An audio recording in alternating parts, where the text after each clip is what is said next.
Alright everyone, welcome back to Scrap Mechanic. Today we have the new DAC NS-3.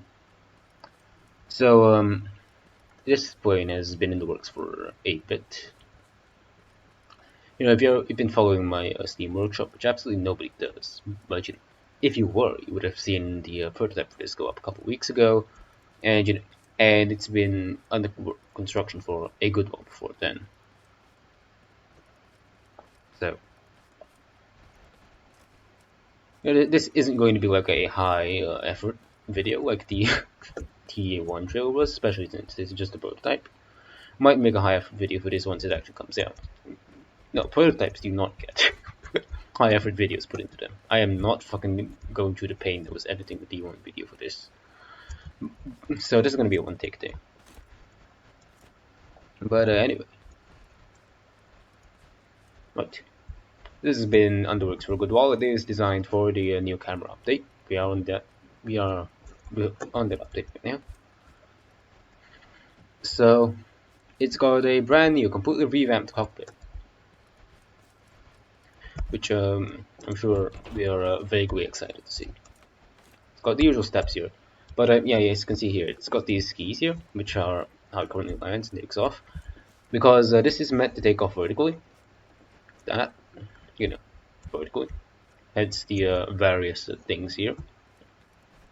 But the computer for that isn't working right now, and we are still waiting on a new one because I'm fucking lazy. So it's currently just doing this, which is fine. It's prototype, right?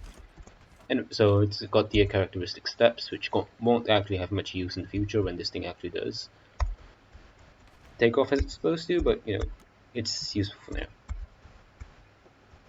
Let's get in the chair. So we have the cockpit here. So mostly standard flight scheme here. So we've got let's see, we've got your 4 lights here. Only red is working right now. Red means that you've just had a missile shot at you and the plane has automatically deployed chaff. Again, the game really likes to jump around, because apparently when I alt-tab into OBS and move my mouse around in there, it moves the camera around in the game, which is annoying. It's very annoying, which it's what it is. So the other lights here don't do anything. I haven't figured out what to use them for yet. I think yellow might indicate landing being formed, but green and blue might be stuff. You've got your artificial horizon here. You've got compass, you've got your throttle, your altimeter. So this is a twin needle altimeter. So the white thing moves like a normal altimeter, and the yellow one goes in hundreds. So the skybox in this game is around 3,000, give or take. So by the time you hit the skybox, the altimeter should be around maybe here. You got your this is your weapon select. These three are your speed. This is your automatic altitude control, which will keep at whatever altitude this thing was turned on at. This is your weapon switch. This is your guns, your pedals, engine, landing gear. The usual. Got your nice ejection seat here. So number 1, canopy. Number 2, engines. Number 3, shoots the gun, which I'm not going to do in here. Number 4 and 5, throttle. 6 and 7, yaw. Probably help if I put the canopy down. Okay. Number 8, automatic altitude maintenance. Flips the stick over here and keeps you at a set altitude. Number 9, gear / automatic landing system. It's not being installed yet. Number 0, weapon switch.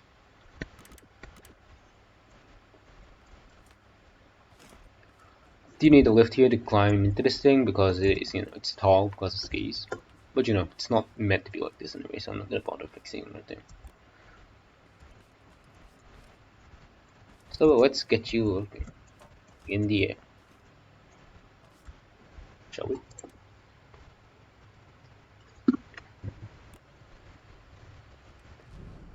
So takeoff thrust on this is about half throttle.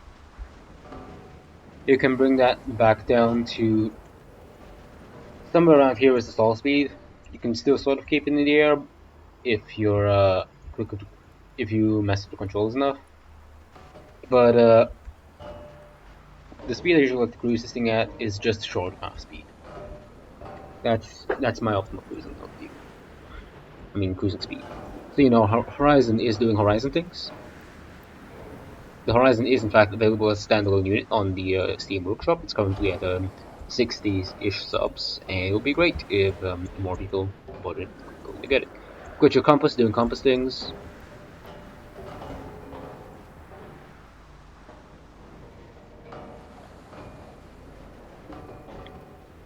Altimeter doing altimeter things. So like, if we go all the way up to the near enough skybox.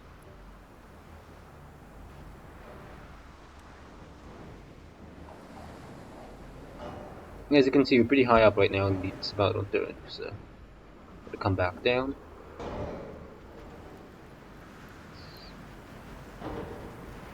Speed. This thing tops out at about 1,000 blocks a second. Oh fuck! Oh fuck! Oh fuck! Okay. Yeah, it's a bit shaky at this speed, and a bunch of other stuff can happen. So I don't recommend flying at this speed unless you actually have a good reason to, but it can sustain it just fine. So you're gonna do a sort of clover there, speed. It's got the same flight control brick as the T1, or rather, a highly modified version of it. So it has all the automatic leveling features and stuff. This is one of those rare screep making planes which do have a working yaw, like actual working yaw, so you can slowly. It's not like really fast or anything, but you can slowly change the direction of the plane with the yaw, which is not a common thing in screep making planes because physics dumb. Okay, so you know number 3 gun.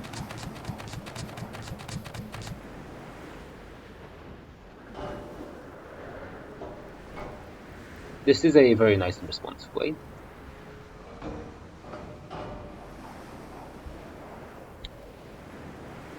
Anyway, let's try to pull a landing. Let's see if we can find that hangar we started in. Hey, there's the hangar. Okay. Not coming in pretty hot here, so let's drop down. Okay. Not a great landing. Can't say that was one of the best. But yeah, so let's see a couple more features of this thing.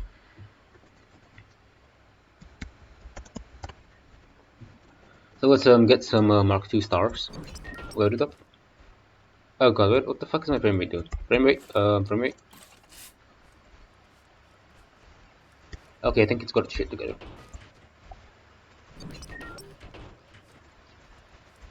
So these are standard Mark II parachute bombs, basically.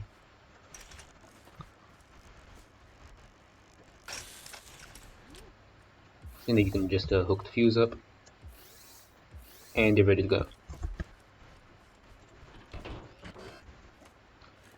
Unfortunately, we can't like cruise this thing around like super long because this is a normal map. It's not like one of those really big maps that the new update lets us do now. Because my computer absolutely hates those. So it'll get like 15 FPS, which I don't think is a good speed. Is a good frame rate to be recording videos at. You know.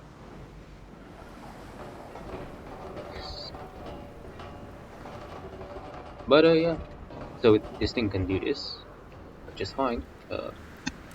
So if you switch to weapon slot number 3, which is the slot for bombs. It would be nice if we didn't hit any trees. That'd help. Okay, so if we go down to just above our stall speed, we can, whoops. There goes the bombs. They didn't actually get to parachute. Cause, deploy their chutes, because we just dropped them super low altitude, but that's fine. They work either way. So this thing is like super nice to fly first person because of its you know, the horizon and stuff. It's basically just everything you need for first-person flying. So let's get a bit of altitude, and we'll turn on the automatic altitude maintenance. Okay, I think this is enough. So that's number 8. So this should keep us around this altitude. Watch the needle. It's a bit jerky, but you know, what can you do, right? And of course, it's not a full autopilot, so you do have to avoid walls yourself. But it'll detect if you're above or below the altitude envelope you're supposed to be at, and it'll sort of you up from there. So let's turn that off now. Yeah, it's got a standard radar and stuff, so no surprise there. So,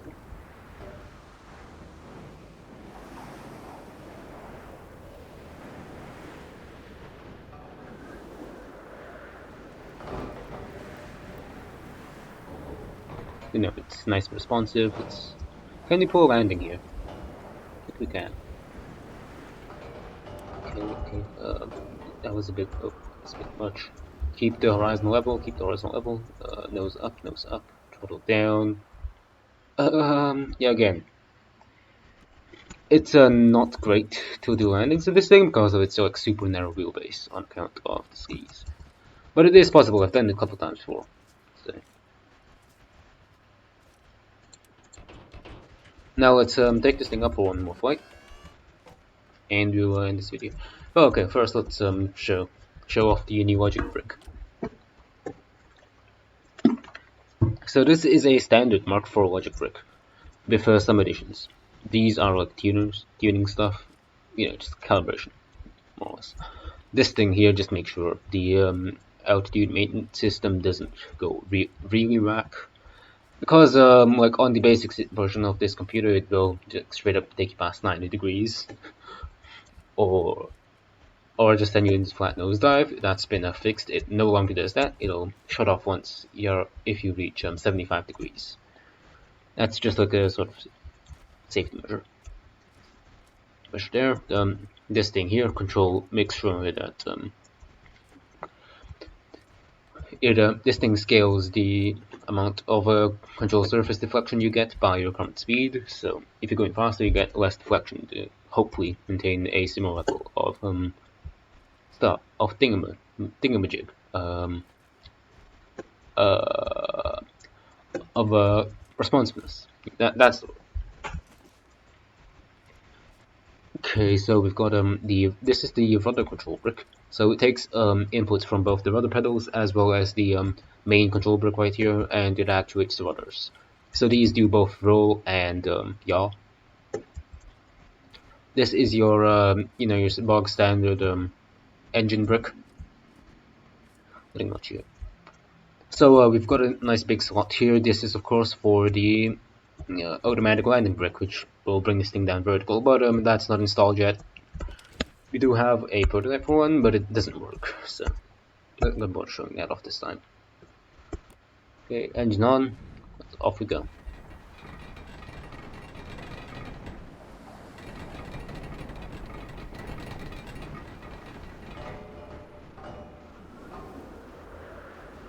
As you can see, this thing is nice and stable in the air.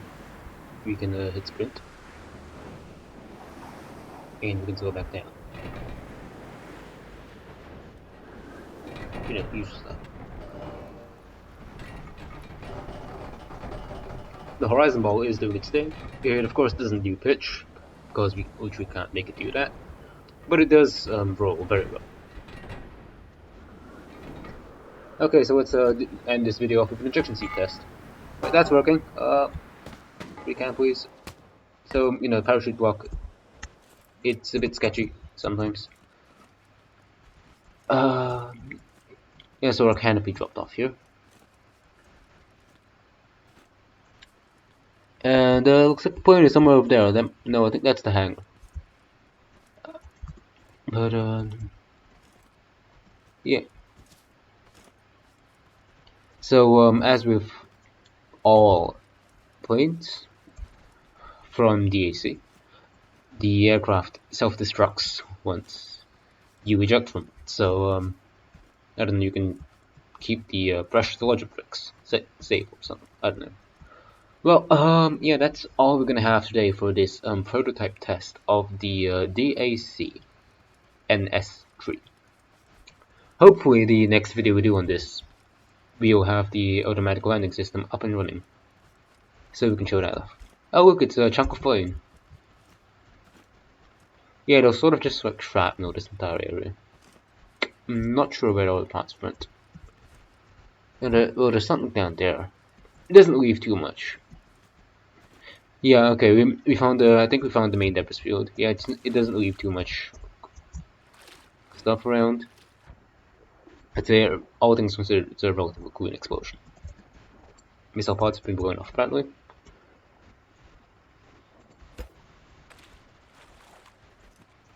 But yeah, hopefully next time we'll get the landing brick up and running.